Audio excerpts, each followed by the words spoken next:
Hi, Memphis TV. This is James Monroe Iglehart, and you're about to see the first episode of the James Monroe Iglehart Show. Now, I do have a couple of apologies I have to make. Here's the first apology. When I came up with the concept for this show, I saw myself behind a desk with a microphone, you know, and music and all kinds of stuff. You know, a real show. And I was told we don't really have the budget for that. So, what you're going to see is a nice sit-down interview between me and one of our new cast members. Now, I promise you, by the end of 2011, hopefully, I'll have a desk, a microphone, a theme song, a suit, jokes. I'll be outside doing it. It'll be just like late night television, just in the afternoon or whenever you're watching this on the internet. So trust me, the show will be great, and just deal. It's beautiful. Trust me, it'll be great. I just want to apologize. I love you all. James Monroe Iglehart Show. Yo, peace. Memphis.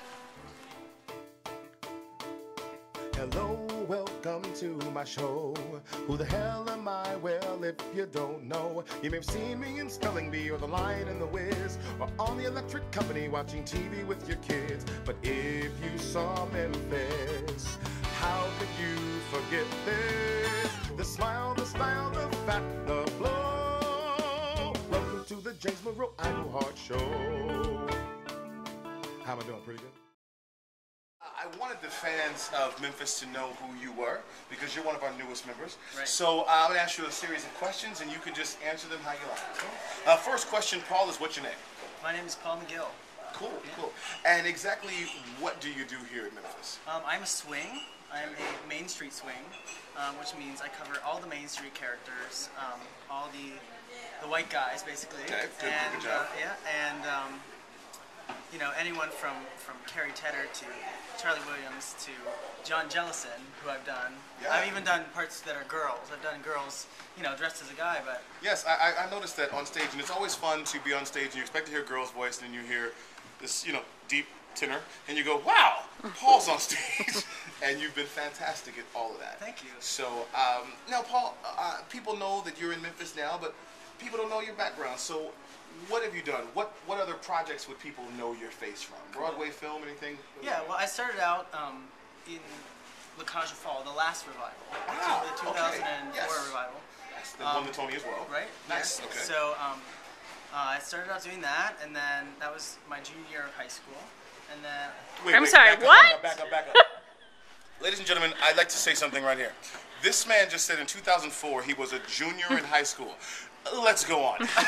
Let's stop right there. That's a fun story. How in God's name were you in a Broadway show in your junior year of high school? I'll tell you, I'm from Pittsburgh originally, and I was just living my life, going to theater school, doing that whole thing, and my dance teacher at the time, Rochelle Rack, who's done a lot of Broadway stuff, suggested to Jerry Mitchell that she knew someone who could swing 12 tracks and do all the stuff that they needed, and so I came up with my dad for the audition, and they hired me on the spot. Did your dad know what La Cage au Fall was before you got there? He did.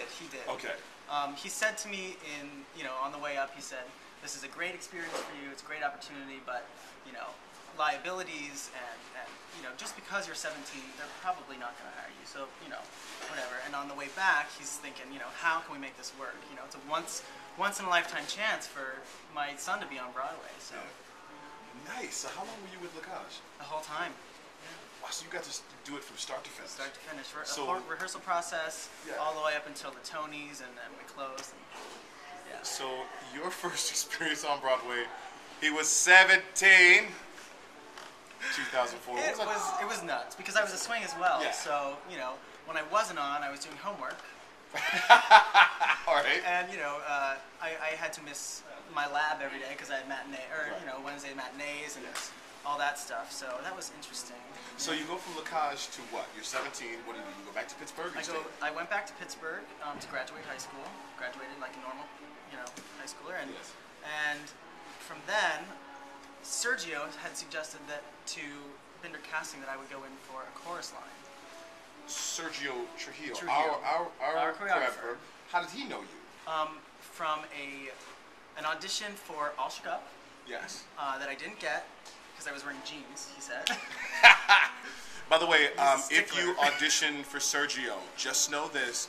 when you come into the audition, you need to be dressed like a dancer. If you are not dressed like a dancer, he doesn't care how well you dance. No. You probably won't get it. And Doc, thank you very much for the day after, he called me and said, I really like the way you dance. Do you want to help me with the choreography for Jersey Boys? So I helped him with that a little bit, which got my wheels turning and, the inspiration to be a choreographer. So that's where I'm headed. Yes. But I digress. I was auditioning for colleges at the same time I was auditioning for a chorus line. So this was nuts, and I was with my mom. I had my NYU audition and my Boston Conservatory audition the same weekend that I had my final callback for a chorus line. Right. Okay. Wait, wasn't the final callback here? It was here. Yeah. It was. Yeah. Oh, it wasn't in this theater. But it was in a different theater. Yeah. It's as seen on Every Little Step. Right. And I didn't. So you're on Every Little Step. Barely. Yeah. Okay. Yeah. So get the DVD and look closely. Run it really, really slow until you see Paul. Stop. Go hi, Paul, and then keep going. Right. So I did that for the whole time, which was 2.5 years. Nice. Yeah. So you got into chorus line. Did you go to college? I did not go to college. Okay. So at this point, this is one of those moments where when young kids see the show and say, what's the best way to go? This is one of those times where you have a different story. Some people go to college, and some people, some people have it. It's not for everyone. Yes, it's not for everyone. But, I also have an insecurity about, my learning because I didn't get the proper education. So I consider myself a graduate of Broadway University. Yes.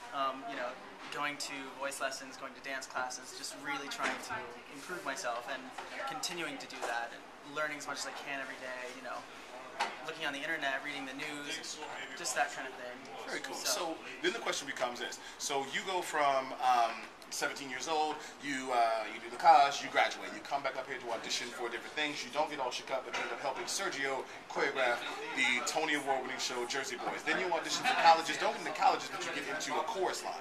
And then from a chorus line, how old are you at this point? A chorus line, I was 18 when I started, and I was 20 when I finished. So that's 2 years. So 20 years old, and you go from where? You go from chorus line to what? I mean, what happens after you do, two of the best revivals on Broadway and the Tony Award-winning show Jersey Boys? What happens next? I got my first lead in a feature film.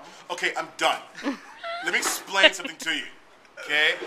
My name is James Monroe Iglehart, and I would die to be in a movie. No, I'm just kidding. This brother has got it. So you go to be in a movie. Let me guess. That movie is... Fame. That's what I thought. Ladies and gentlemen, now, after you get the DVD Every Little Step, go get the DVD Fame, and you won't have to look for him because he's one of the leads. So, so you're one of the leads in the movie Fame. It was fun. What was that like? You're on set with like Debbie Allen. I mean, the rest of the. Lally, I mean, think about it. Yes. Yeah. I mean, that must have been like you must have looked around just going, "How the hell did I get here?" Absolutely. And so we won't give anything away because we want people to actually go out and get the movie because he probably gets paid for DVD sales. So you're in a film, you've done Broadway, you've done your movies. Does it look like now where you go, wow, I've actually accomplished the dream?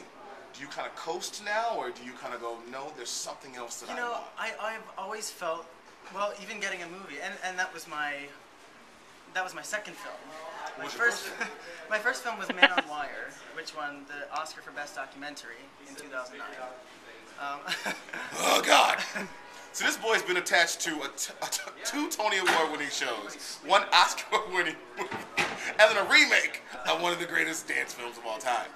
Wow. I feel like I've exceeded, like I've been, blessed, so blessed.